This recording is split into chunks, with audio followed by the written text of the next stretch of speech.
With his encouragement of British aviation, Lord Northcliffe, who did so much for journalism, introduced a new conception of the range of activities proper to the press. In his campaign to stimulate public interest in the great potentialities of aircraft, the Daily Mail offered large prizes for aerial races and for definite achievements, such as crossing the Channel and the Atlantic. From this precedent has flowed a big succession of undertakings by the press outside the actual production of newspapers. Undertakings initiated by private enterprise, but based on the anticipation of public interest. A further Daily Mail contribution to aviation history was the late Lord Rothermere's commissioning from the Bristol Aircraft Company of the prototype of the Blenheim bomber, which did such grand service in the early years of the Second World War. So long as these excursions outside the limits of newspaper production are constructive in their enterprise, there will be few who can find a pretext for criticism. The Ideal Home exhibition is certainly one of the most constructive undertakings ever promoted by a newspaper. This is surely recognized by the presence of royalty year after year. In 1947, it was a particular pleasure that Queen Mary came to open the first exhibition to be held since the Second World War. Decent homes are the basic necessities for a happy society, and by giving a lead in publicizing the opportunities for improving housing standards, the Ideal Home exhibition has exerted an entirely beneficial public influence. Sport, of course, is one of the modern joys of civilization. Here, too, the British press has played a notable and encouraging part. Speedway racing owes its popularity in large measure to the championship competitions organised by newspapers.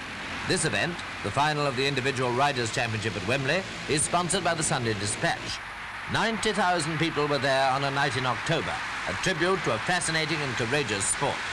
Jack Parker of Bellevue won the 1947 championship in a desperate duel with Bill Kitchen of Wembley.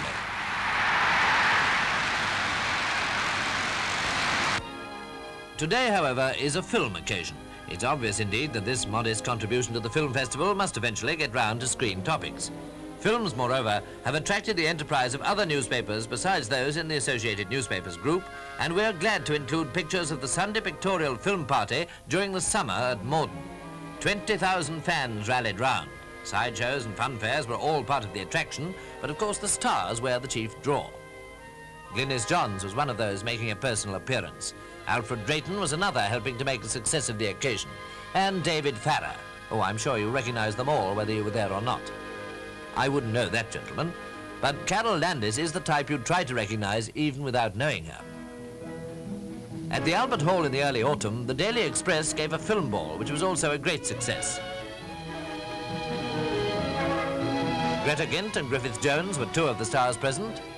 There's Gene Simmons with Richard Attenborough, Valerie Hobson and her husband Anthony Havelock Allen, Will Hay surveying the scene from his box, and Tommy Trinder was another star much in evidence. There was an interesting fashion show in which gowns and dresses worn in some of the latest films were displayed. The fashions dated from 1880 up to very modern times.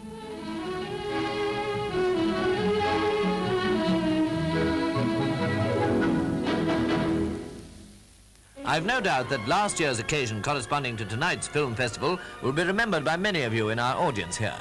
Mr. and Mrs. Cooper Key received the guests, of whom Jack Warner was one. I also had the pleasure of being there and of meeting many friends in the film world, including the irrepressible Tessie O'Shea. The cold spell doesn't affect you, Tessie. All wrapped up and somewhere to go, eh? Don't ask me to take this off, Lionel. I've got the curlers. A brief encounter between Celia Johnson, Trevor Howard and David Lean. And a reminder of The Wicked Lady by Margaret Lockwood and Patricia Rock. Most of all, I'm sick of Ralph. Oh, you mean you don't love him anymore? I never have. Never have. That festival initiated the voting for 1947, as tonight initiates the 1948 ballot.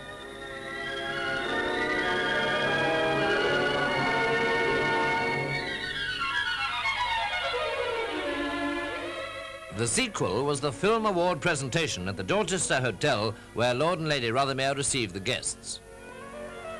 Laurel and Hardy were a little late getting there, but they lost no time in going to work on the floral decorations. For the second year in succession, the awards went to James Mason and Margaret Lockwood. Over 2,200,000 people have voted in this contest, and I think that it is much the best way of deciding by democratic means as to who are the favourites of the public. Margaret Lockwood expressed her appreciation in person. For the second year in succession, I find myself in the very proud position of having accepted from Lady Rothermere the Daily Mail National Film Award. To have won one of these silver stars is a great honor, but to be the happy possessor of two is, I can assure you, more than I ever dared to hope for. And Mr. Mason is going to say a few words to you from across the Atlantic. Thank you, thank you. All those readers of the Daily Mail who voted a trophy for me a second time. Once more, I disagree with you, but I love you all the more for thinking as you do. Mr. Rank accepted the trophy for James Mason. And now, just to show our independence, let's leave films. At Christmas, the Evening News appealed for a toy for every sick child in a London hospital.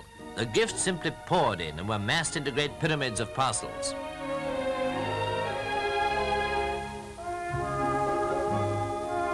Now and again, of course, somebody got lost in this deluge of human generosity. Has anybody seen Mr. Marshall? Mr. Marshall? Mr. Marshall? Mr. Marshall? Oh, Mr. Marshall! Mr. Marshall!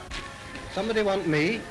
Yes, Mr. Marshall was wanted to receive a new consignment from Holborn, brought by the mayor in person, and his worship was given a quick run round the toy department of the newspaper. It may seem a far cry from Lord Northcliffe's £10,000 prizes for aviation to the collection of Christmas toys for sick children, but the two cases have one thing in common: they're voluntary enterprises in good causes.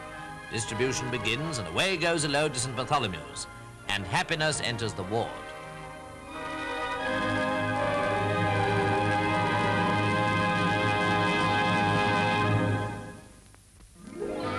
And now for an occasion of pure joie de vivre, with Tommy Handley and Jack Train, alias Colonel Chinstrap, indulging his well-known horror of water. Patricia Rock is going to present a cup. And Lynn Joyce came with the other Itmar stars, as did Joan Harben, the long-suffering Mona Lott. What was it all about? The answer is cocktails. It was, in fact, the Daily Mail's international cocktail competition held at the Hotel and Caterers exhibition at Olympia.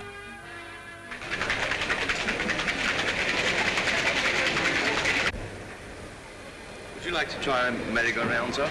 Merry-go-round?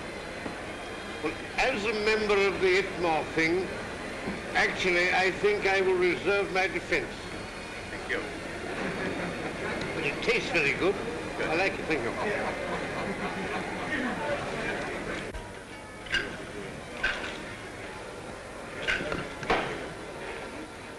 Would you care to try a brandy dry, sir? Brandy dry. I don't care whether it's dry or wet, I'll have it. Nearly as good as brandy off-white. Very nice. Very nice indeed.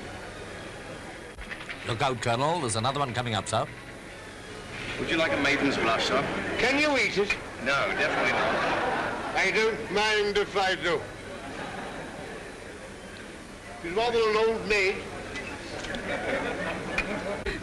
And this was the only way they could get the Colonel away from the bar. Colonel, I'd like to introduce you to Bob, the only barman from the Metropolitan Water Board. Bob, Colonel. How do you do, sir? Bob from the Metropolitan Water Board. That's right. Do you mind if I don't? Not at all. The winning cocktail, which all these notable and entertaining people had a hand in judging, was forthwith named after the Daily Mail. And Patricia Rock presented the trophy.